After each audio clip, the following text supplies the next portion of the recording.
đi quanh đâyสำหรับបងណាដែលគាត់មានបញ្ហាអាសាចុករយកឬមួយក៏គាត់ធ្វើការយូរជាប្រចាំថ្ងៃគាត់មានអារម្មណ៍ថាគាត់ចុករយកគាត់គេងអត់លក់គាត់ stress ឬមួយក៏អីចឹងអាចប្រើជាប្រភេទសាច់កនេះបានហើយប្រភេទសាច់ករបស់យើងនេះដែរគឺវាមានចំណុចសំខាន់ជាបងសារធាតុរបស់វាហ្នឹងគឺវាមានសារធាតុជាមួយនឹងបេតាគឺចិត្ត5នៅក្នុងសាច់កហ្នឹងហ្មងហើយមួយទៀតដែរសម្រាប់ model នេះដែរគឺខ្សែរបស់វាគឺខ្សែរបៀបខ្សែអំបោះហើយបងនៅពេលដែលយើងពាក់ទៅលើករបស់យើងគឺយើងមានអារម្មណ៍ថាលំអឬក៏ពាក់ទៅវាស្អប់ស្អាតជាមួយកន្លែងករបស់យើងគឺអត់មានទេហើយមួយទៀតដែរសម្រាប់ model ខាងក្បាលកន្លែងគេហាក់បតោរបស់បងគឺជាប្រភេទ titanium ហើយមួយទៀតដែរមកអត់ហ្នឹងគឺយើង free មានជួយជាមួយនឹងអៀតជួយបងណាហើយអៀតហ្នឹងគឺជាប្រភេទអៀតរបៀបថាដូចជាសាក់អញ្ចឹងបងនៅពេលដែលយើងជិះចុករយកន្លែងណាចឹងយើងអាចបិទនៅកន្លែងហ្នឹងបានប្រភេទសាក់ហ្នឹងអៀតសាក់ហើយអៀតនេះដែរគឺវាអត់ក្រៅអត់អាហារទេបងហើយសម្រាប់អៀតនេះមាន model ច្បាស់គឺមានឈ្មោះ Brand Python ហើយជាមួយនឹងសារធាតុបេតាមើលមកគឺឃើញស្អាតបងនៅប្រភេទសាច់កនេះវិញដែរជួយជំនួយបងតាំងពី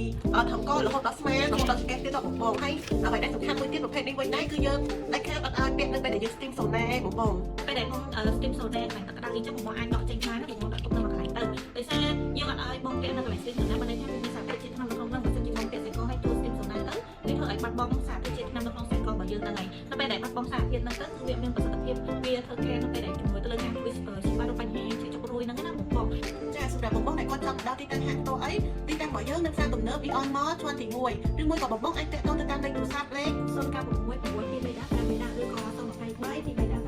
បងឬមួយក៏បងអាចឆាតចូលក្នុង page Facebook TikTok Instagram ឬក៏បងអាច scan ដែលពួកយើងបានដាក់នៅលើហ្នឹងអាច scan ផ្លឹកទៅបងអាចចូល page បានបងចាអរគុណជម្រាបលាបាយបាយបង